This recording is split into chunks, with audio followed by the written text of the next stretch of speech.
ನಮಸ್ತೆ ಪ್ರೀತಿ ಸ್ನೇಹಿತರಿಗೆ, ನಮ್ಮ ಗುರು ಅಥವಾ ಸಿಬಿಎಸ್ಇ ಮತ್ತು ಸ್ಟೇಟ್ ಗುರು ಚಾನಲ್ ಇಂದ ಪ್ರೀತಿ ಪೂರ್ವಕವಾದಂತಹ ಸ್ವಾಗತ. ಸ್ನೇಹಿತರೆ, ದಯವಿಟ್ಟು ನಮ್ಮ ಚಾನಲ್ ಅನ್ನು ಸಬ್ಸ್ಕ್ರೈಬ್ ಮಾಡಿ ಮತ್ತು ಬೆಲ್ ಬಟನ್ ಅನ್ನು ಟಚ್ ಮಾಡಿ. ಆ ಮೂಲಕ ನಾನು ನೀಡುವಂತಹ ಪ್ರತಿಯೊಂದು ಉಪಯುಕ್ತವಾದ ವಿಡಿಯೋ ತಪ್ಪದೆ ನಿಮಿಷಗಳು ನೋಡ್ಕೊಳ್ಳಿ. ಸ್ನೇಹಿತರೆ, ಇವತ್ತು 10th ಸ್ಟ್ಯಾಂಡರ್ಡ್ ಸಿಬಿಎಸ್ಇ ಇಕನಾಮಿಕ್ಸ್ ನಲ್ಲಿರುವಂತಹ ಅಂದ್ರೆ ಸೋಷಿಯಲ್ ಸೈನ್ಸ್ ನ ಇಕನಾಮಿಕ್ಸ್ ನಲ್ಲಿರುವಂತಹ second chapter sectors of the Indian economy ಈ ಲೆಸನ್ ಅನ್ನು ಶುರು ಮಾಡ್ತಾ ಇದ್ದೀನಿ.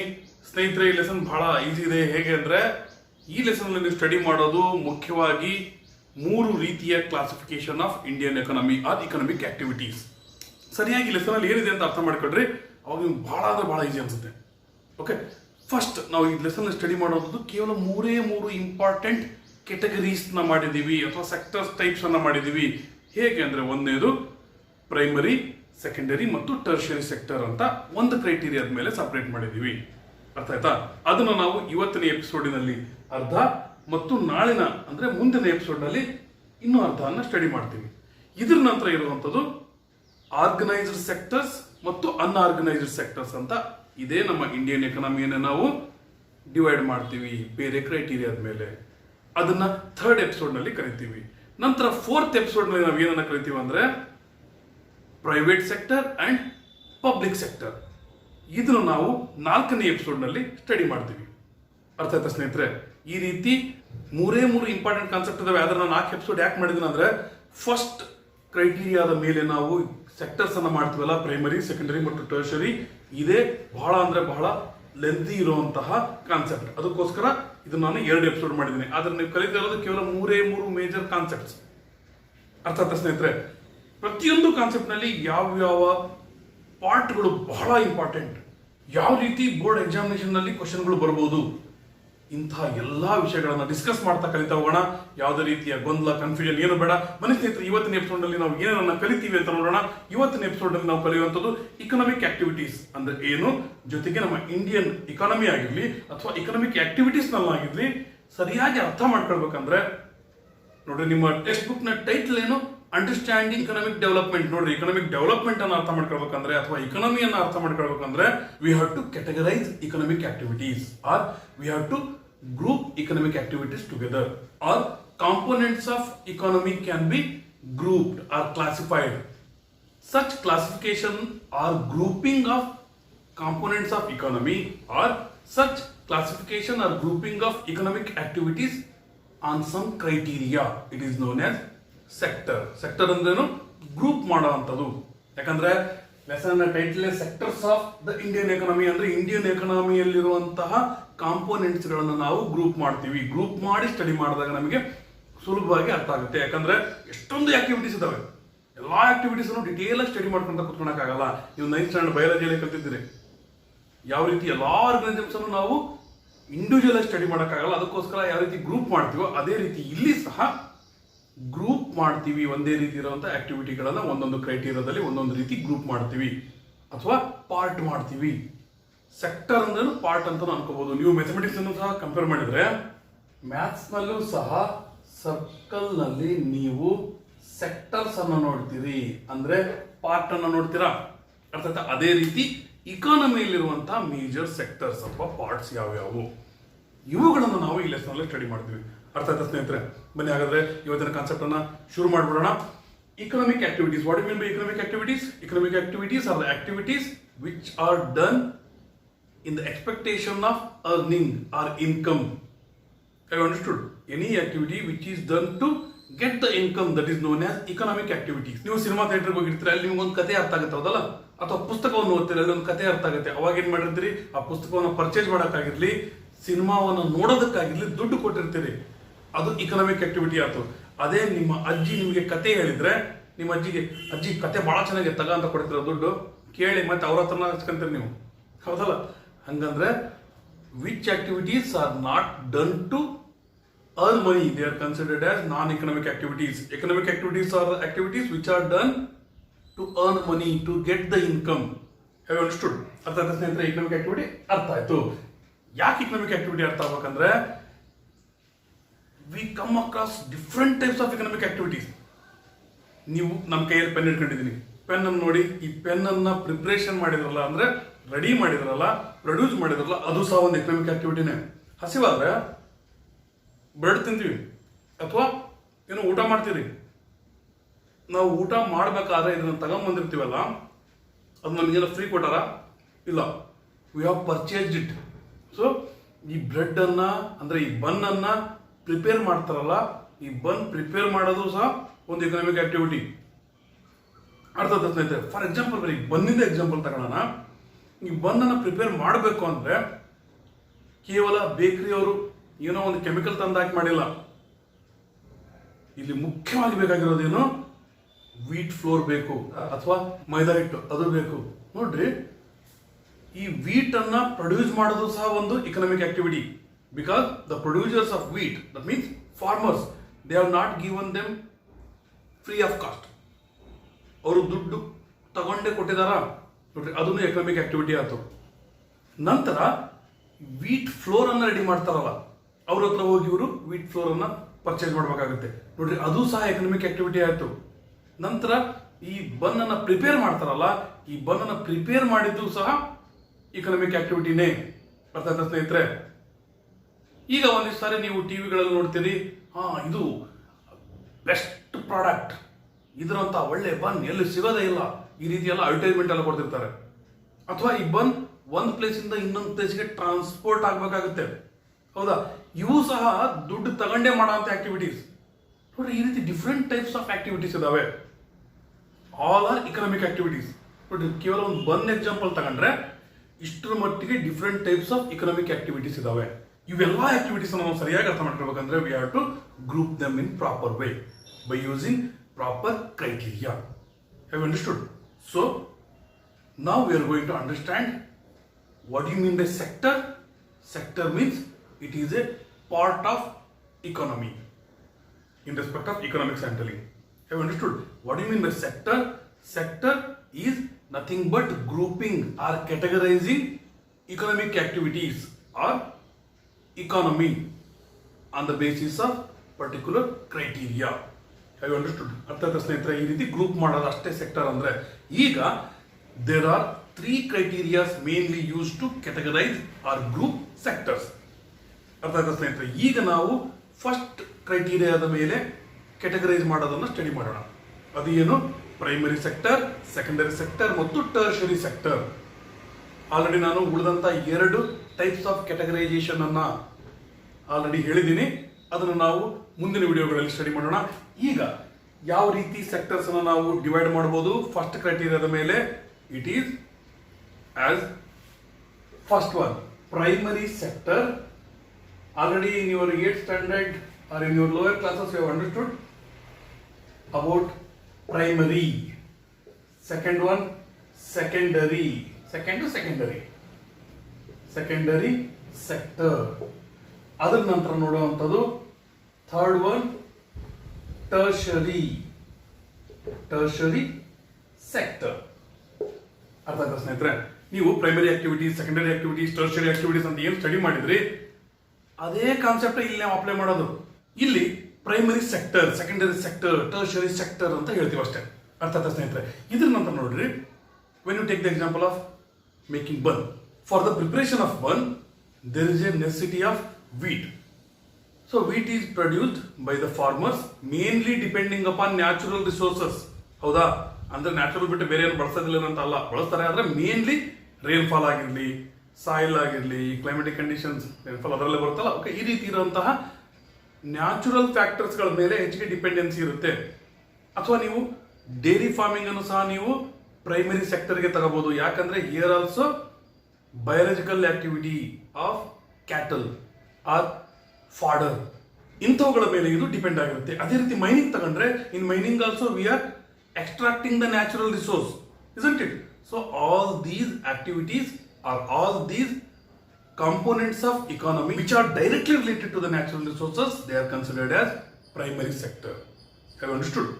ಇದನ್ನ ನಾವು ಇನ್ನೊಂದು ರೀತಿ ಸಹ ಹೇಳ್ಬೋದು. ಹೇಗಂದ್ರೆ, when we produce a good or when we produce goods by exploiting the natural resources, such activity is considered as primary sector activity.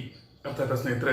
In primary sector activities we mainly discuss about agriculture. So it is considered as agriculture and related activities. ನೋಡ್ರಿ, primary sector ನ ಏನಂತ ಹೇಳ್ಬೋದು? Primary sector is also considered as agriculture and related sector. Have understood? ಯಾಕಂದ್ರೆ ಪ್ರತಿಯೊಂದು ಸೆಕ್ಟರ್ಗಳಿಗೂ ಸಹ ಇನ್ನೊಂದೊಂದು ಹೆಸರುಗಳಿದಾವೆ.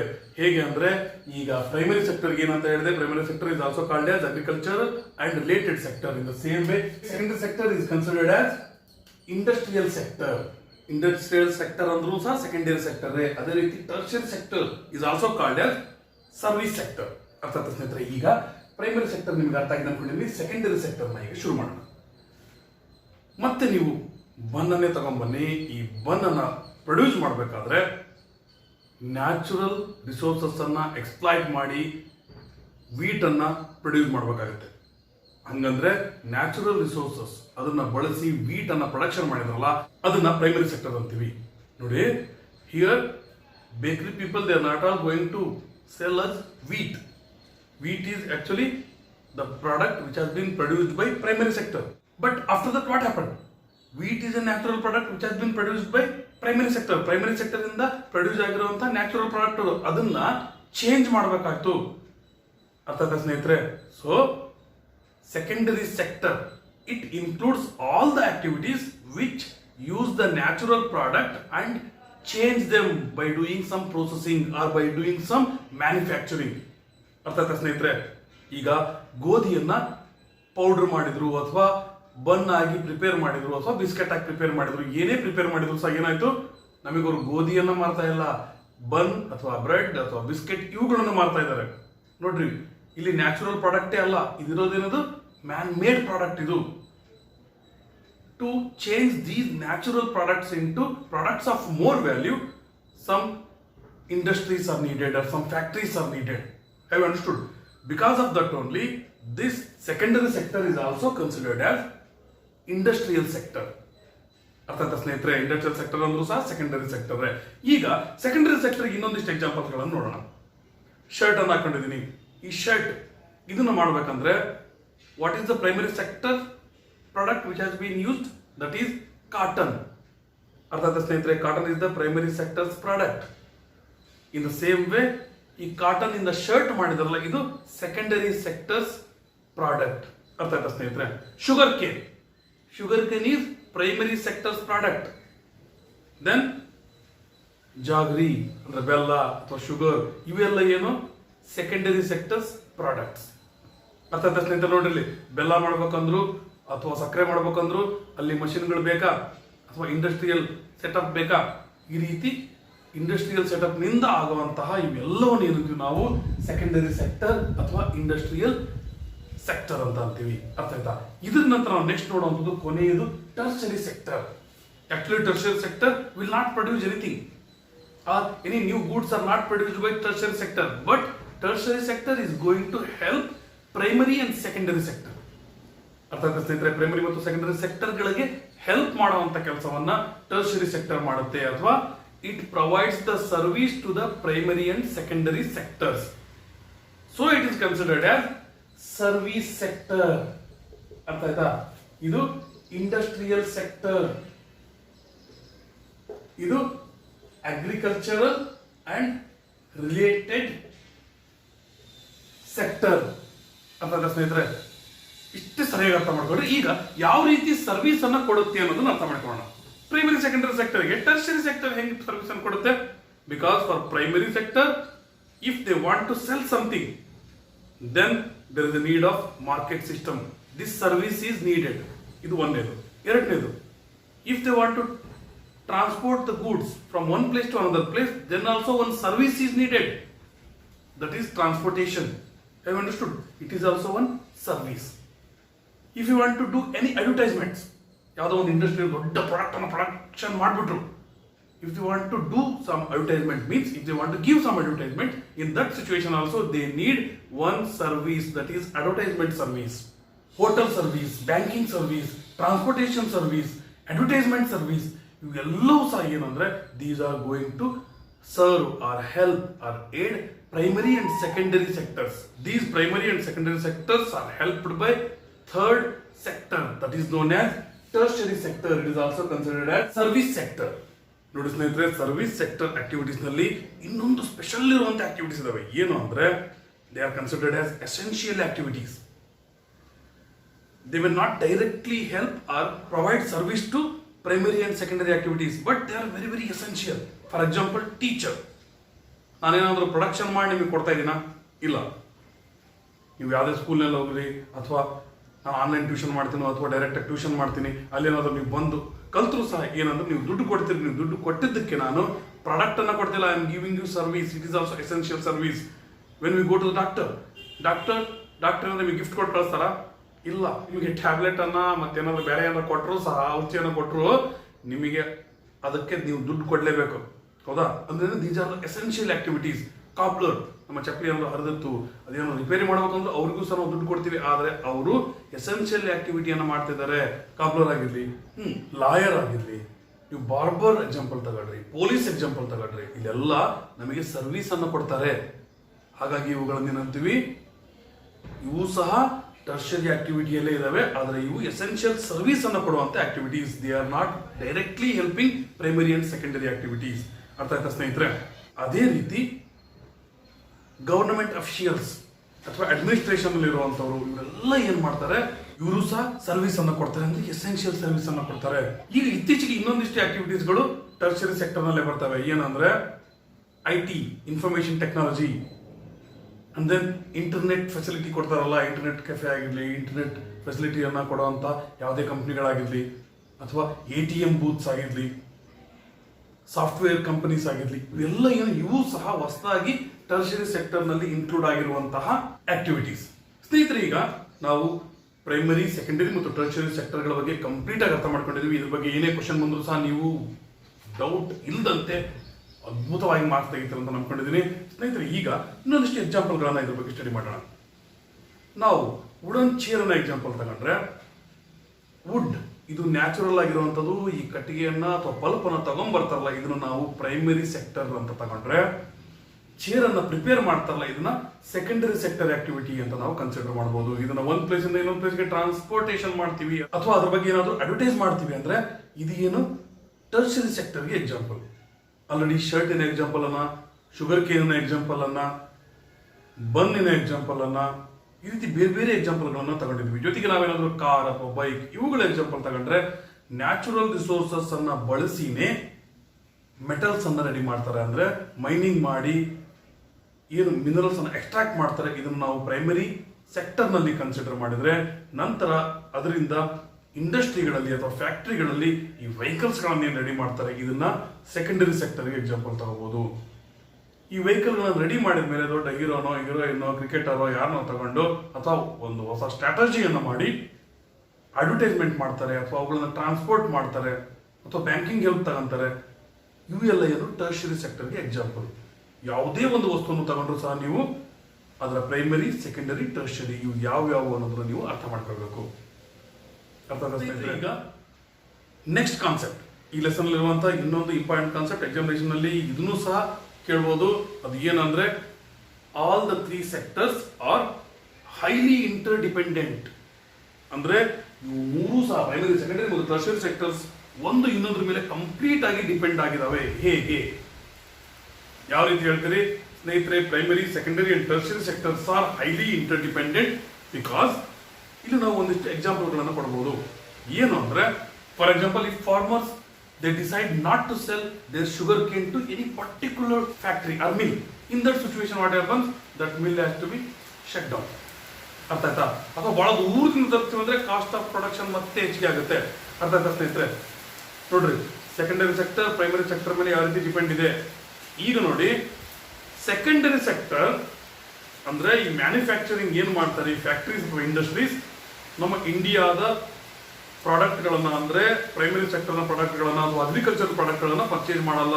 ಬೇರೆ ದೇಶದಿಂದ import ಮಾಡಿನೇ ನಾವು ಪ್ರೊಡಕ್ಷನ್ ಮಾಡ್ತೀವಿ. ಅಂದ್ರೆ ಫಾರ್ಮರ್ಸ್ ಇವರಿಗೆ ಎಷ್ಟರ ಮಟ್ಟಿಗೆ ತೊಂದರೆ ಆಗುತ್ತೆ.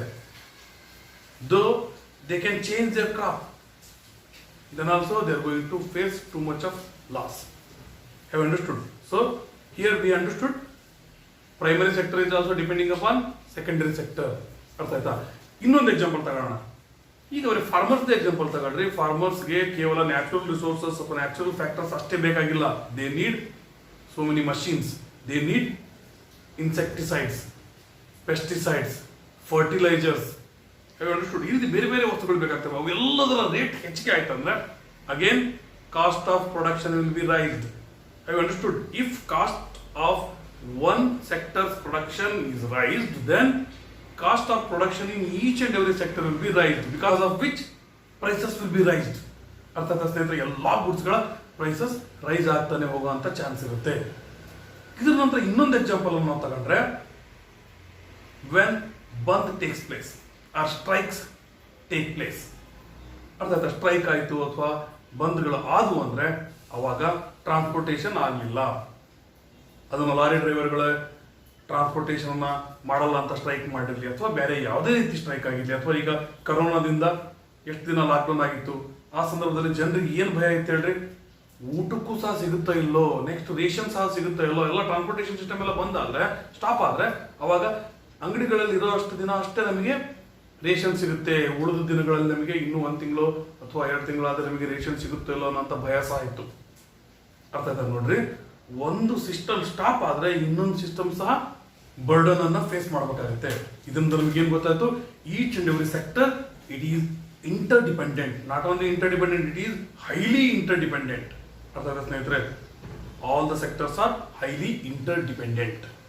ಇದರ ನಂತರ ನಾವು ನೋಡುವಂತ ಈ ಎಪಿಸೋಡಿನ third important concept, comparing 3 sectors. How can we compare 3 sectors? ಈ ಸೆಕ್ಟರ್ಸ್ ಗಳನ್ನ ಯಾವ ರೀತಿ ಕಂಪೇರ್ ಮಾಡ್ತೀವಿ ಅಂದ್ರೆ, these sectors can be compared on the basis of how much production has been done and then how many people are working in each sector. ಅರ್ಥಾತ್ ಸ್ನೇಹಿತರೆ, ಯಾಕಂದ್ರೆ ಪ್ರತಿಯೊಂದು ಸೆಕ್ಟರ್ ನಲ್ಲೂ ಸಹ ನೀವು ನೋಡಬಹುದು, ಪ್ರೈಮರಿ ಸೆಕ್ಟರ್ ಅಂದ್ರೆ ಕೇವಲ ಅಗ್ರಿಕಲ್ಚರ್ ಅಲ್ಲ, ಅಗ್ರಿಕಲ್ಚರ್ ಆಗಿರ್ಲಿ, ಮೈನಿಂಗ್ ಆಗಿರ್ಲಿ, ಡೈರಿ ಫಾರ್ಮಿಂಗ್ ಆಗಿರ್ಲಿ, ಈ ರೀತಿ ಬೇರೆ ಬೇರೆ ಬೇರೆ ಬೇರೆ ಎಲ್ಲವೂ ಸೇರ್ತವೆ. ಇವೆಲ್ಲದರಲ್ಲೂ ಸಹ ಎಷ್ಟರ ಮಟ್ಟಿಗೆ ಪ್ರೊಡಕ್ಷನ್ ಆಗುತ್ತೆ. there will be enormous amount of production and there will be large number of people who will be working in all the sectors. Have you understood? ಈ ರೀತಿ ಎಷ್ಟರ ಮಟ್ಟಿಗೆ ಪ್ರೊಡಕ್ಷನ್ ಆಗುತ್ತೆ, ಜೊತೆಗೆ how much production is done and how many people are working in each sector. On the basis of this only we are going to compare the sectors. ಅರ್ಥಾತ್ ಸ್ನೇಹಿತರೆ, how we are going to compare the sectors. Have you understood? Okay. ಈಗ ನೋಡಿ, ಸೆಕ್ಟರ್ಗಳನ್ನ compare ಮಾಡ್ಬೇಕಂದ್ರೆ ನಾನು ಏನು ಹೇಳಿದೆ, ಎಷ್ಟರ ಮಟ್ಟಿಗೆ ಪ್ರೊಡಕ್ಷನ್ ಆಗುತ್ತೆ ಇದನ್ನು ಮೊದಲು ನೋಡಬೇಕು ಅಂತ ಹೇಳಿದೆ. How can we count the production or how can we calculate the production? In each and every sector there will be different productions. Have you understood? Different economical activities. ಈ ಸೆಕೆಂಡರಿ ಆಕ್ಟಿವಿಟಿ ತಗೊಂಡ್ರೆ ಕೇವಲ shirt ಅನ್ನು ready ಮಾಡುವಂಥದ್ದಲ್ಲ, ನೀವು sugar ಅನ್ನು ready ಮಾಡುವಂಥದ್ದಿರಲಿ, ಅಥವಾ cars ಅನ್ನು ready ಮಾಡೋದಾಗಿರ್ಲಿ, furniture ready ಮಾಡೋದಾಗಿರ್ಲಿ, ಮೊಬೈಲ್ಗಳನ್ನು ready ಮಾಡೋದಾಗಿರ್ಲಿ, ಈ ರೀತಿ ಬೇರೆ ಬೇರೆ ಎಲ್ಲಾ ರೀತಿಯ ಪ್ರೊಡಕ್ಷನ್ ಇರುತ್ತೆ.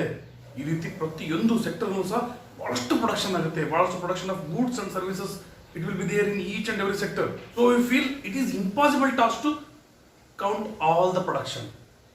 ಅಂದ್ರೆ ಪ್ರೊಡಕ್ಷನ್ ಕ್ವಾಂಟಿಟಿಯನ್ನ ಫೈಂಡ್ ಔಟ್ ಮಾಡೋದು ಇಂಪಾಸಿಬಲ್ ಅಂತ ಅನ್ಸುತ್ತೆ. In the same time we may feel it is unusual, strange or foolishness. ಹೆಂಗಂದ್ರೆ ನಮ್ಮ ದೇಶದಲ್ಲಿ ಈ ವರ್ಷ 5 lakh nails have been produced and then 2 lakh hammers have been produced and then 2000 cars have been produced. ಈ ರೀತಿ ಎಲ್ಲವನ್ನೂ ಸಹ ಹೇಳ್ತಾ ಹೋದ್ರೆ ಕರೆಕ್ಟ್ ಆಗಿ ನಾವು ಅರ್ಥ ಮಾಡ್ಕೊಳಕ್ ಆಗಲ್ಲ. ಅದಕ್ಕೋಸ್ಕರ economist or experts of economics they have suggested another way, that is instead of counting the actual numbers, ಎಷ್ಟು ನಂಬರ್ ಪ್ರೊಡಕ್ಷನ್ ಆಯ್ತು ಅಂತ ನೋಡೋದಕ್ಕಿಂತ value of that production if it is counted then it is better and it is the right way. ಅರ್ಥ ಆಗುತ್ತೆ ಸ್ನೇಹಿತರೆ, ಎಷ್ಟು ಮಳೆಗಳಾದವು, ಎಷ್ಟು car ಆದವು, ಎಷ್ಟು ಫರ್ನಿಚರ್ ಆಯಿತು, ಈ ರೀತಿ ಪ್ರೊಡಕ್ಷನ್ ಕೌಂಟ್ ಮಾಡೋದಕ್ಕಿಂತ, ನಂಬರ್ಗಳನ್ನು ಕೌಂಟ್ ಮಾಡೋದಕ್ಕಿಂತ ಎಷ್ಟು ಸಾವಿರ ರೂಪಾಯಿದು ಅಥವಾ ಎಷ್ಟು ಕೋಟಿ ರೂಪಾಯಿದು ಪ್ರೊಡಕ್ಷನ್ ಆಗಿದೆ ಒಂದೊಂದು ಸೆಕ್ಟರ್ನಲ್ಲೂ ಅಂತ ನಾವು ಸ್ಟಡಿ ಮಾಡಿದ್ರೆ ಆವಾಗ ಕರೆಕ್ಟ್ ಆಗಿ ನಾವು ಇನ್ಫಾರ್ಮೇಶನ್ ಅನ್ನ ಪಡ್ಕೊಳ್ಬಹುದು. ಅರ್ಥ ಆಯ್ತಾ ಸ್ನೇಹಿತರೆ? ಆವಾಗ ನಮಗೆ ಪ್ರತಿಯೊಂದು ಸೆಕ್ಟರ್ನ ಟೋಟಲ್ ಪ್ರೊಡಕ್ಷನ್ ಗೊತ್ತಾಗುತ್ತೆ in terms of its economical or monetary value. ಅರ್ಥ ಆಯ್ತಾ ಸ್ನೇಹಿತರೆ? ಇನ್ನು ಉದಾಹರಣೆ ಕೊಟ್ಟು ಹೇಳ್ಬೇಕಂದ್ರೆ 10 ರೂಪಾಯಿ ಕೆಜಿ ಹಂಗೆ 1000 ಕೆಜಿ ವೀಟ್ ಅನ್ನ ಅಥವಾ ರೈಸ್ ಅನ್ನ ನಾವು ಸೇಲ್ ಮಾಡಿದ್ರೆ ಎಷ್ಟಾಗುತ್ತೆ? 1000 × 10 ರೂಪಾಯಿ ಎಷ್ಟಾಯ್ತು? 10,000 ರೂಪಾಯಿದಷ್ಟು ವೀಟ್ ಪ್ರೊಡಕ್ಷನ್ ಆಯ್ತು ಅಂತ. ಅರ್ಥ ಆಯ್ತಾ ಸ್ನೇಹಿತರೆ? ಅದೇ ರೀತಿ 2 rupees ಪರ್ ಕೆಜಿ ಹಂಗೆ 1000 ಕೆಜಿ ಯಾವುದಾದ್ರೂ ವಸ್ತುವನ್ನು ನಾವು ಪ್ರೊಡ್ಯೂಸ್ ಮಾಡಿದೀವಿ ಅಥವಾ ಸೇಲ್ ಮಾಡಿದೀವಿ, ಅಷ್ಟರ ಮಟ್ಟಿಗೆ ಮಾರಾಟಕ್ಕೆ ಹೋಗ್ಬೋದಂತ ವಸ್ತುವನ್ನ ಪ್ರೊಡಕ್ಷನ್ ಮಾಡಿದೀವಿ ಅಂದ್ರೆ ಎಷ್ಟಾಗುತ್ತೆ 2000 ರೂಪೀಸ್. ಇಷ್ಟು ವ್ಯಾಲ್ಯೂನ ಗೂಡ್ಸ್ ಅಥವಾ ಸರ್ವಿಸಸ್ ಅನ್ನ ನಾವು ಪ್ರೊಡಕ್ಷನ್ ಮಾಡಿದೀವಿ ಅಂತ ಅರ್ಥ ಆಯ್ತಾ ಸ್ನೇಹಿತರೆ. ಈ ರೀತಿ value of product, that means value of goods and services which have bean produced, it is calculated, not the numbers. ಅರ್ಥ ಆಯ್ತಾ ಸ್ನೇಹಿತರೆ. ಈಗ ಇದರಲ್ಲಿ ಇನ್ನೊಂದು ಕನ್ಫ್ಯೂಷನ್ ಬರುವಂತ ಪಾಸಿಬಿಲಿಟಿ ಇರುತ್ತೆ. ಅದು ಏನು ಅಂದ್ರೆ ನಾವು ವ್ಯಾಲ್ಯೂವನ್ನೇ ನಾವು ಕನ್ಸಿಡರ್ ಮಾಡಿದ್ರು ಸಹ ತಪ್ಪು ಮಾಡಕ್ಕೆ ಪಾಸಿಬಿಲಿಟಿ ಇದೆ. ಅದು ಹೇಗೆ ಅಂದ್ರೆ ನೋಡ್ರಿ, ಒಬ್ಬ farmer, if a farmer sells wheat at 10 rupees per kg to flour mill owner, after that making it into flour, that flour mill owner sells the same wheat after making it flour. So he sells the 1 kg flour for 15 rupees per kg. ಅರ್ಥಾತ್ ಸ್ನೇಹಿತರೆ 15 rupees per kg ಮಾರ್ದ. First ಏನಾಯ್ತು, farmer ಮಾಡಿದ್ದು 10 rupeesಗೆ, next 15 rupeesಗೆ floor ಹೋಯ್ತು. ನಂತರ biscuit company owner purchases it for ₹15 and then after making biscuit packs, then ಅದೇ 1 kg wheat flour ಇತ್ತಲ್ಲ ಅದರಿಂದ ಅವನು 60 rupees ವ್ಯಾಲ್ಯೂ ಇರುವಂತ ಪ್ರಾಡಕ್ಟ್ಸ್ ಅನ್ನ ಪ್ರೊಡ್ಯೂಸ್ ಮಾಡ್ತಾನೆ. ನೋಡ್ರಿ, ನಾವು ಇವೆಲ್ಲವನ್ನೂ ಸಹ ಕೌಂಟ್ ಮಾಡಿದ್ರೆ ಎಷ್ಟಾಯ್ತು, 85 rupees ವ್ಯಾಲ್ಯೂವಿನ ಪ್ರಾಡಕ್ಟ್ ಪ್ರೊಡ್ಯೂಸ್ ಆಯ್ತು ಅಂತ ಅನ್ಕೊಂತೀವಿ. ಆದ್ರೆ ರಿಯಲ್ ಆಗಿ ನಾವು ನೋಡ್ಬೇಕಾಗಿರೋದು ಎಷ್ಟು, 60 rupees ಇಂದ ಅಷ್ಟೇ ಆಗಿರೋದು. ಯಾಕೆ ಅಂದ್ರೆ in 60 rupees, this 10 rupees, this 15 rupees, both have been added or included. Because of that only, whenever we are calculating the value of goods and services of any sector, we have to calculate or we have to consider only value of final goods and services are to be added. ಅರ್ಥಾತ್ ಸ್ನೇಹಿತರೆ, ಅದನ್ನು ಬಿಟ್ಟು ಇನ್ನೊಂದು word ಇದೆ, intermediate goods and services ಅಂತ, ಇವುಗಳನ್ನ add ಮಾಡಬಾರ್ದು.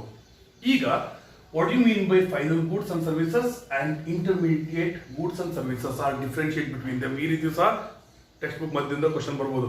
ಅದಕ್ಕೆ ಹೇಳ್ತೀನಿ, ಈ ವೀಟ್ ಮತ್ತು ಫ್ಲೋರ್ ಇವೆರಡು ಇಂಟರ್ಮೀಡಿಯೇಟ್ ಗೂಡ್ಸ್. ಅರ್ಥಾತ್ ಸ್ನೇಹಿತರೆ, ಯಾವ ಗೂಡ್ಸ್ ಡೈರೆಕ್ಟ್ ಆಗಿ ಕನ್ಸ್ಯೂಮರ್ ಕೈಗೆ ಹೋಗುತ್ತೋ, in the ready position to use, such goods are known as, or such services are known as final goods and services. ಇಲ್ಲಿ ಫೈನಲ್ ಗೂಡ್ಸ್ ಅಂಡ್ ಸರ್ವಿಸ್ ಯಾವುದು, biscuit. ಅರ್ಥ ಆಯ್ತಾ ಸ್ನೇಹಿತರೆ? ಅಥವಾ ಶರ್ಟ್ ಇನ್ ಎಕ್ಸಾಂಪಲ್ ತಗೊಂಡ್ರೆ ಶರ್ಟ್ ಇಸ್ ದ ಫೈನಲ್ ಗೂಡ್. ಅರ್ಥ ಆಯ್ತಾ ಸ್ನೇಹಿತರೆ? ಅದೇ ಕಾಟನ್ ಬೇಕಾಗಿತ್ತು, ಅಥವಾ ಥ್ರೆಡ್ಸ್ ಬೇಕಾಗಿದ್ವು, ಅಥವಾ ಬಟನ್ಸ್ ಬೇಕಾಗಿದ್ವು, ಇವೆಲ್ಲ ಏನು intermediate goods. What you mean by intermediate goods? These are the goods which are used up in making final goods. Have you understood? For the making of final goods and services, which goods and services are used, they are considered as intermediate goods and services.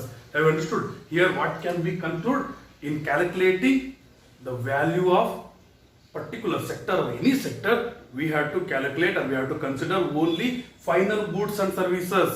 We are not at all going to include intermediate goods. ಅರ್ಥಾತ್ ಸ್ನೇಹಿತರೆ, ನಾವು ಯಾವ ರೀತಿ compare ಮಾಡ್ತೀವಿ ಅಂದ್ರೆ, ಒಂದನೇದು ಎಷ್ಟರ ಮಟ್ಟಿಗೆ ಪ್ರೊಡಕ್ಷನ್ ಆಗುತ್ತೆ ಎಲ್ಲಾ ಸೆಕ್ಟರ್ಗಳಲ್ಲಿ, ಅದನ್ನ ನೋಡಿ ಕಂಪೇರ್ ಮಾಡ್ತೀವಿ. How can we compare the sectors? We can compare the sectors on the basis of the production done in each sector.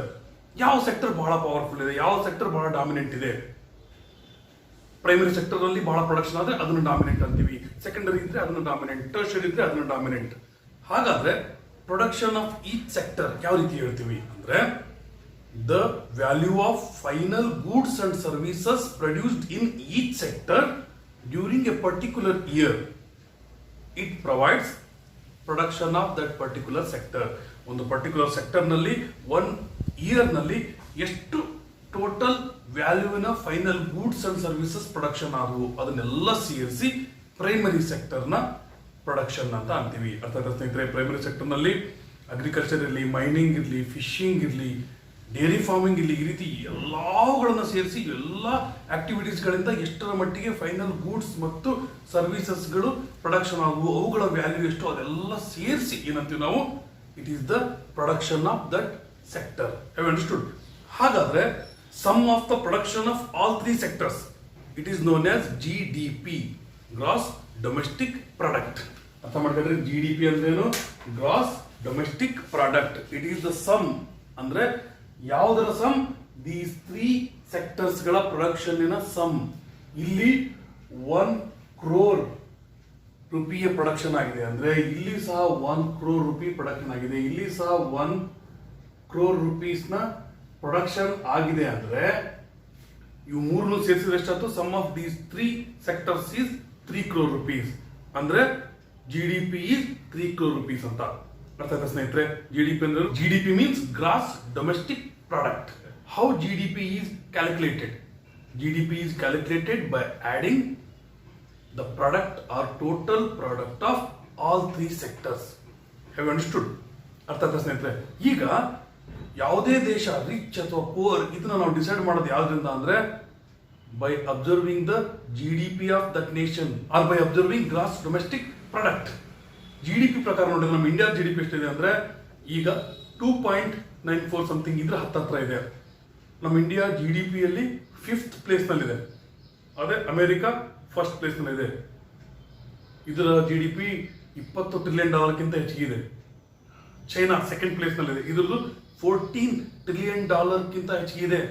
ಆದ್ರೆ ನಾವು ಈಗ ಚೈನಾ ಅಷ್ಟರ ಮಟ್ಟಿಗೆ ಹಾರಾಡಿದ್ರು ಡೈರೆಕ್ಟ್ ಆಗಿ ನಾವು ಅದ್ರ ಮೇಲೆ ಪಾಕಿಸ್ತಾನ ಏನಾದ್ರು ಮಾಡಿದಾಗ ಎಷ್ಟರ ಮಟ್ಟಿಗೆ ಆಕ್ಟಿವ್ ಆಗಿ ಆಕ್ಷನ್ಗಳು ಅಂತ ಅಷ್ಟು ಮಟ್ಟಿಗೆ ತಗೊಳಕ್ಕೆ ಯಾಕೆ ನಮ್ಮ ಗೌರ್ಮೆಂಟ್ಗಳು ಹಿಂದೆ ಮುಂದೆ ನೋಡ್ತಾ ಬಂದ್ರೆ ನಮ್ಮ GDPಗೂ ಅವ್ರ GDPಗೂ ಕಂಪೇರ್ ಮಾಡೋಕ್ಕಾಗಲ್ಲ. ಅವರು $14 trillion ಹೆಚ್ಚಿಗೆ GDP ಅನ್ನು ಹೊಂದಿದ್ರು. ನಮ್ಮ ದೇಶದಲ್ಲಿ GDP ಗ್ರಾಸ್ ಡೊಮೆಸ್ಟಿಕ್ ಪ್ರಾಡಕ್ಟ್ ಇದು ಹತ್ತತ್ರ $3 trillion ಇದೆ. ಹಾಗಾಗಿ ಓಕೆ, ಅದೇನೇ ಇರಲಿ, ಎಕ್ಸಾಮಿನೇಷನ್ ಅಲ್ಲಿ ಈ GDP ಬಗ್ಗೆನೇ ಕ್ವಶನ್ ಬರುವಂತ ಚಾನ್ಸ್ ಬಹಳ ಇರುತ್ತೆ ಅಥವಾ ಪಾಸಿಬಿಲಿಟಿ ಬಹಳ ಇರುತ್ತೆ. ಅದಕ್ಕೋಸ್ಕರ ಸರಿಯಾಗಿ ಅರ್ಥ ಮಾಡ್ಕೊಳ್ರಿ. ಇಲ್ಲಿವರೆಗೂ ನಾವು ಕಲ್ತಿದ್ದೇನು, ನಾವು ಯಾವುದಾದ್ರೂ ಸೆಕ್ಟರ್ಸ್ ಗಳನ್ನ ಕಂಪೇರ್ ಮಾಡಬೇಕು ಅಂದ್ರೆ ನಾವು ಅವುಗಳು ಎಷ್ಟು ಮಟ್ಟಿಗೆ ಪ್ರೊಡಕ್ಷನ್ ಮಾಡ್ತೇವೆ ಅನ್ನೋದ್ರ ಮೇಲೂ ಸಹ ನಾವು ಕಂಪೇರ್ ಮಾಡಬಹುದು. ಅದನ್ನ ಈಗ ಯಾವ ರೀತಿ ಪ್ರೊಡಕ್ಷನ್ ನಾವು ಕ್ಯಾಲ್ಕುಲೇಟ್ ಮಾಡ್ತೀವಿ ಅಂತ ಅರ್ಥ ಮಾಡ್ಕೊಂಡಿದ್ವಿ. ಅದರಲ್ಲಿ ಈಗ GDP ಬಗ್ಗೆ ನೋಡಿದ್ವಿ. ನಂತರ ನಾವು ಏನ್ ಮಾಡಬೇಕು, ಎಂಪ್ಲಾಯ್ಮೆಂಟ್ ಎಷ್ಟು ಕೊಡ್ತವೆ ಅನ್ನೋದ್ರ ಮೇಲೂ ಸಹ ಯಾವುದು ಮೋರ್ ಪವರ್ಫುಲ್, ಯಾವ್ದು more dominant sector. Primary sector ಅಲ್ಲಿ ಬಹಳ ಜನ ವರ್ಕ್ ಮಾಡ್ತಿದ್ರೆ primary sector has given more job opportunity or employment opportunity for the people, ಅದನ್ನ ಡಾಮಿನೆಂಟ್ ಅಂತೀವಿ. ಸೆಕೆಂಡರಿ ಸೆಕ್ಟರ್ ಬಹಳ ಎಂಪ್ಲಾಯ್ಮೆಂಟ್ ಕೊಟ್ಟರೆ ಅದನ್ನ ಡಾಮಿನೆಂಟ್ ಅಂತೀವಿ. ಅದನ್ನ ಸ್ಟಡಿ ಮಾಡ್ತೀವಿ ನಂತರದಲ್ಲಿ. ಈಗ ಈ GDP ಅನ್ನ ಕ್ಯಾಲ್ಕುಲೇಟ್ ಮಾಡೋದು ಯಾವುದು ಅಂದ್ರೆ ನಿಮ್ಮ ಟೆಕ್ಸ್ಟ್ ಬುಕ್ ನಲ್ಲಿ ಕೊಟ್ಟಿದ್ದಾರೆ, ಸೆಂಟ್ರಲ್ ಗವರ್ನಮೆಂಟ್ ಮಿನಿಸ್ಟ್ರಿ ಕ್ಯಾಲ್ಕುಲೇಟ್ಸ್ GDP ಅಂತ. ಆದ್ರೆ ಯಾವ ಮಿನಿಸ್ಟ್ರಿ, ಯಾವ ಡಿಪಾರ್ಟ್ಮೆಂಟ್ ಆ ಡೈರೆಕ್ಟ್ ಇನ್ಫಾರ್ಮೇಶನ್ ಇಲ್ಲ. ಅದಕ್ಕೋಸ್ಕರ ಇಲ್ಲಿ ನಾನು ಹುಡ್ಕೊಂಡ್ ಬಂದಿದ್ದೀನಿ ಏನಂದ್ರೆ GDP is calculated by Central Statistics Office. It calculates the GDP of India, and then it is working under, that means it works under Ministry of Statistics and Program Implementation. Ministry of Statistics and Program Implementation ಈ ಮಿನಿಸ್ಟ್ರಿಯ ಕೆಳಗಡೆ ಇದು work ಮಾಡುತ್ತೆ. ಅಂದ್ರೆ GDP ಅನ್ನ ನೀವು ಇಷ್ಟರ ಮಟ್ಟಿಗೆ ನೆನಪಿಟ್ಕೊಳಕ್ ಆಗಿಲ್ಲ ಅಂದ್ರೂ ಈ central government ministry calculates the GDP. ಸ್ನೇಹಿತರೆ, ಈ ವಿಡಿಯೋದಲ್ಲಿ ಕೊನೆಗೆ ನಾವು ಸ್ಟಡಿ ಮಾಡೋದು historical change in sector. Direct ಆಗಿ historical change in sector, how it took place, ಅಥವಾ what is the pattern in which historical change took place in sectors, ಅಥವಾ what is the general pattern of change in sectors in the developed countries. ಈ ರೀತಿ ಯಾವುದೇ question ಬಂದರೂ ಸಹ ನೀವು ಈಗ ಮುಂದೆ ಹೇಳ್ತೀನಲ್ಲ ಅದನ್ನೇ ಬರೀತೀರಿ. ಈಗ ಹಿಸ್ಟಾರಿಕಲ್ ಚೇಂಜ್ ಅಥವಾ ಡೆವಲಪ್ಡ್ ಕಂಟ್ರಿಗಳ ಯಾವ ರೀತಿ ಪ್ಯಾಟರ್ನ್ ನಲ್ಲಿ, ಯಾವ ಟೈಪ್ ನಲ್ಲಿ ಒಂದು ಸೆಕ್ಟರ್ ಇದ್ದಂತ ಇಂಪಾರ್ಟೆನ್ಸ್ ಇನ್ನೊಂದು ಟೈಮ್ ನಲ್ಲಿ ಇನ್ನೊಂದು ಸೆಕ್ಟರ್ ಪಡ್ಕೊಳ್ಳುತ್ತೆ, ಮತ್ತೊಂದು ಟೈಮ್ ನಲ್ಲಿ ಇನ್ನೊಂದು ಸೆಕ್ಟರ್ ಪಡ್ಕೊಳ್ಳುತ್ತೆ ಅನ್ನೋದನ್ನ ನಾವೀಗ ಸ್ಟಡಿ ಮಾಡ್ತೀವಿ. ಆದ್ರೆ ಇಲ್ಲಿವರೆಗೂ ಈ ಲೆಸನ್ ಅಲ್ಲಿ ನಾವು ನೋಡಿದಂತ important concepts in examination point of view ನೋಡಿದ್ರೆ, ಫಸ್ಟ್ ಎಕನಾಮಿಕ್ ಆಕ್ಟಿವಿಟೀಸ್ ಅಂದ್ರೆ ನಿಮಗೆ ಗೊತ್ತಿರಬೇಕು, ಜೊತೆಗೆ what you mean by sector ಅದು ನಿಮ್ಗೆ ಗೊತ್ತಿರಬೇಕು. Then first categorisation of sectors, primary sector, secondary sector and tertiary sector, ಇವುಗಳ ಬಗ್ಗೆ ಕರೆಕ್ಟ್ ಆಗಿ ಅರ್ಥ ಮಾಡ್ಕೊಂಡಿದ್ರಿ. ಜೊತೆಗೆ how these sectors are highly interdependent, ಇದ್ರ ಬಗ್ಗೆನೂ ಸಹ ಅರ್ಥ ಮಾಡ್ಕೊಂಡಿದ್ರಿ. ನಂತರ ಮತ್ತೊಂದು ಕ್ವಶನ್ ಏನ್ ಬರ್ಬೋದು ಈ ಲೆಸನ್ ಇಂದ ಅಂದ್ರೆ, how can we compare the sectors. First one by comparing the total product, second one by number of people who are engaged in each sector. ಇವು ಎರಡನ್ನ ಕಂಪೇರ್ ಮಾಡಿ ನಾವು ಯಾವ ಸೆಕ್ಟರ್ ಬಹಳ ಪವರ್ಫುಲ್ ಅಥವಾ ಪವರ್ಫುಲ್ ಅಲ್ಲ ಅನ್ನೋದನ್ನ ನಾವು ನೋಡಬಹುದು. ಈಗ how can we calculate the product of each sector, ಅದನ್ನ ಸ್ಟಡಿ ಮಾಡಬೇಕಾದ್ರೆ here only the final goods and services values are counted, not the number of products. And then ಇನ್ನೊಂದು ಪಾಯಿಂಟ್ ಹೇಳಿದೆ, ಅದರಲ್ಲೇ ಸೇರ್ಕೊಂಡು ಹೇಳಿದೆ ಏನಂದ್ರೆ we are adding the value of final goods and services, not intermediate goods and services. ಇಷ್ಟು ನೋಡಿದ್ವಿ. ಜೊತೆಗೆ total production of each sector.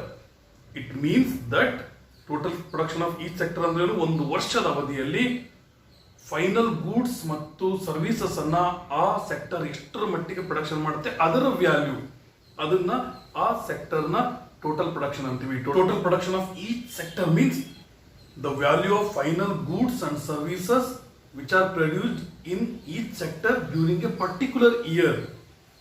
It means the production of that sector. ಇಷ್ಟು ಅರ್ಥ ಮಾಡ್ಕೊಂಡಿದ್ರಿ.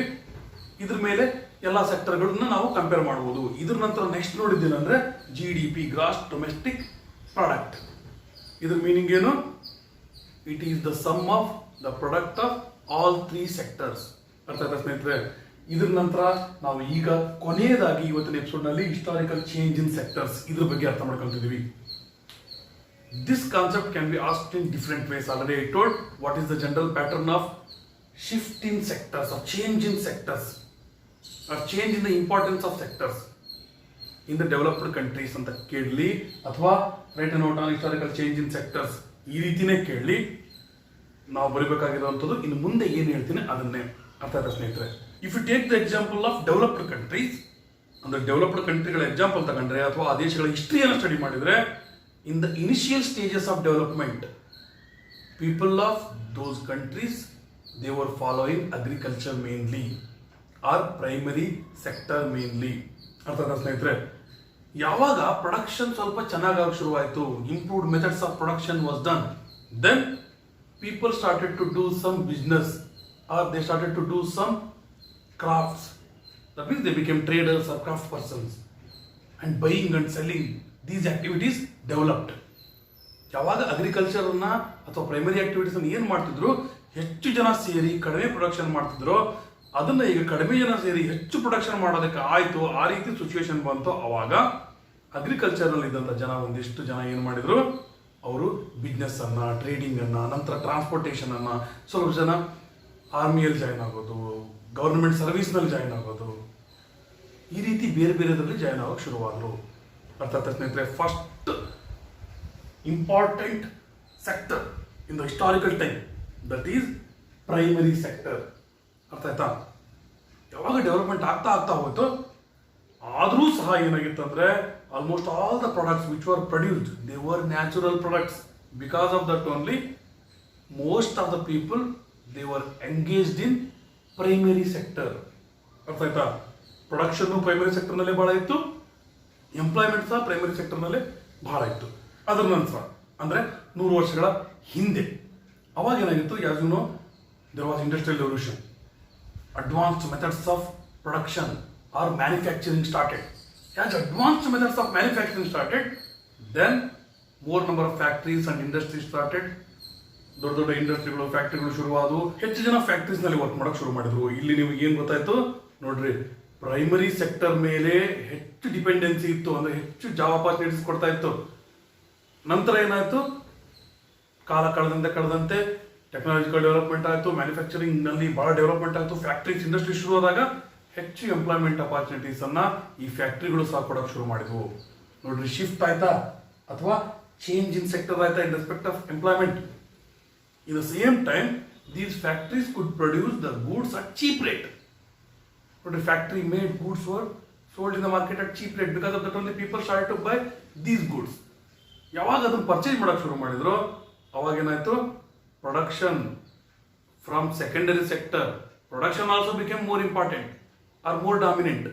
ಅರ್ಥ ಆಯ್ತಾ? ಪ್ರೈಮರಿ ಸೆಕ್ಟರ್ಗಿಂತ ಸೆಕೆಂಡರಿ ಸೆಕ್ಟರ್ನ ಪ್ರೊಡಕ್ಷನ್ಸ್ ಬಹಳ ಹೆಚ್ಚು ಆಗೋಕೆ ಶುರುವಾಯಿತು. ಅರ್ಥ ಆಯ್ತಾ ಸ್ನೇಹಿತರೆ?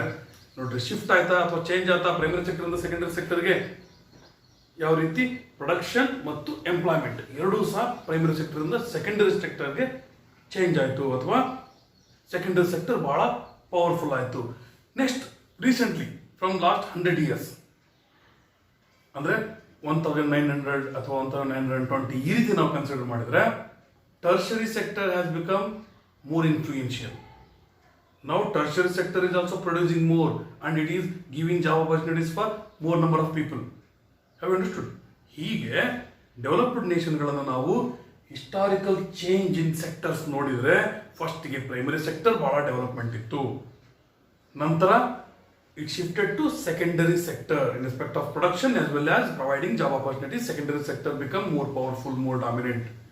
Later on, or now, tertiary sector it has become more powerful in developed countries. In the same way, ನಮ್ಮ ದೇಶ ಸಹ ಕಂಪ್ಲೀಟಾಗಿ ಡೆವಲಪ್ಡ್ ಆಗ್ಬೇಕಂದ್ರೆ ನಮ್ಮ ದೇಶದಲ್ಲಿ ಈಗೂ ಸಹ ಇಷ್ಟರ ಮಟ್ಟಿಗೆ ಹೆಚ್ಚು ಜನ ಪ್ರೈಮರಿ ಸೆಕ್ಟರ್ನಲ್ಲೇ ಡಿಪೆಂಡೆನ್ಸಿಯನ್ನು ಹೊಂದಿದ್ದಾರೆ.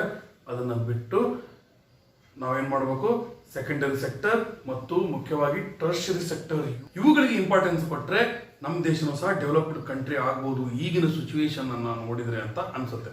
ಓಕೆ, ನಮಗೆ ಅನ್ಸೋದು ಅನಿಸ್ತಾ ಇರೋದು ಏನೇ ಇರಲಿ, ಇವತ್ತಿನ ಎಪಿಸೋಡ್ನಲ್ಲಿ ಏನೇನನ್ನ ಕಲ್ತಿದ್ವಿ, ಅವುಗಳ ಮೇಲೆ ಎಕ್ಸಾಮಿನೇಷನ್ಲಿ ಯಾವ ರೀತಿ ಕ್ವಶನ್ ಬರ್ಬೋದು ಅನ್ನೋದನ್ನ ನಾನು ಮಧ್ಯೆ ಮಧ್ಯೆ ಹೇಳ್ತಾನೆ ಬಂದಿದ್ದೀನಿ. ಕೊನೆಯದಾಗಿ ಕನ್ಕ್ಲೂಷನ್ ಅಲ್ಲಿ ಹೇಳ್ತೀನಿ, what you mean by economical activities and give example for economic activities, and then what you mean by sector, and then how many types we have made the sectors. ಅರ್ಥ ಆಯ್ತಾ? ಫಸ್ಟ್ ಕ್ರೈಟೀರಿಯಾ ಆದ್ಮೇಲೆ ನಾವು ಸೆಕ್ಟರ್ನ ಮಾಡಿದ್ದು primary sector, secondary sector, tertiary sector, next organised sector, unorganised sector, next private sector ಮತ್ತು public sector. ಈ ರೀತಿ ನಾವು ಸ್ಟಡಿ ಮಾಡಬಹುದು. ನಂತರ ಇವತ್ತಿನ ಎಪಿಸೋಡ್ ನಲ್ಲಿ ಮುಖ್ಯವಾಗಿ ನಾವು ನೋಡಿದ್ದು ಪ್ರೈಮರಿ, ಸೆಕೆಂಡರಿ ಮತ್ತು ಟರ್ಷಿಯರಿ ಸೆಕ್ಟರ್ ಅಂದ್ರೆ ಏನು, ಜೊತೆಗೆ how primary, secondary and tertiary sectors are highly inter dependent. ಅದರ ನಂತರ ನೋಡಿದ್ದು how can we compare the sectors, ಅರ್ಥಾತ್ ಸ್ನೇಹಿತರೆ, and how can we calculate the product of each sector. ಅರ್ಥಾತ್ ಸ್ನೇಹಿತರೆ, ಅದರ ನಂತರ ನೋಡಿದ್ದು what do you mean by GDP, who calculates GDP. Next, what is the general pattern of development or change in sectors in developed countries or historical change in sectors. ಇದ್ರ ಬಗ್ಗೆ ನಾವು study ಮಾಡಿದ್ವಿ. ಮುಂದಿನ ಎಪಿಸೋಡ್ ನಲ್ಲಿ ಈಗಾಗಲೇ ಹೇಳಿದಂತೆ primary, secondary and tertiary sectors in India, ಆ concept ನಲ್ಲಿ ನೋಡುವಂತದ್ದು rising importance to the tertiary sector in production. Next, where are most of the people employed, and then how to create more employment, and what are the efforts of the government in providing more employment opportunities. ಅರ್ಥಾತ್ ಸ್ನೇಹಿತರೆ, ಇವುಗಳನ್ನು ಮುಂದಿನ episode ನಲ್ಲಿ ಕಲಿತೀವಿ. ನಂತರ ಉಳಿದಂತಹ 2 episode ನಲ್ಲಿ organised, unorganised sector, public sector ಮತ್ತು private sector ಇವುಗಳನ್ನು ಕಲಿತು ಈ ಲೆಸನ್ ಅನ್ನ ಮುಗಿಸ್ತೀವಿ. ಇದುವರೆಗೆ ನೋಡಲಿಕ್ಕೆ ಧನ್ಯವಾದಗಳು.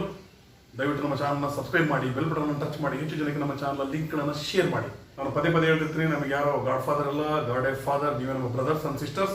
ದಯವಿಟ್ಟು ಹೆಚ್ಚು ಜನಕ್ಕೆ ನಮ್ಮ ಚಾನಲ್ನ ವಿಡಿಯೋದ ಲಿಂಕ್ಗಳನ್ನು ಶೇರ್ ಮಾಡಿ, ನಮ್ಮ ಚಾನಲನ್ನು ಬೆಳೆಸಿ. ನಮಗೆ ನಿಮ್ಮ ಅನಿಸಿಕೆ, ಅಭಿಪ್ರಾಯಗಳನ್ನು ಕಾಮೆಂಟ್ ಬಾಕ್ಸ್ನಲ್ಲಿ ಕಾಮೆಂಟ್ ಹಾಕಿ ತಿಳಿಸಿ.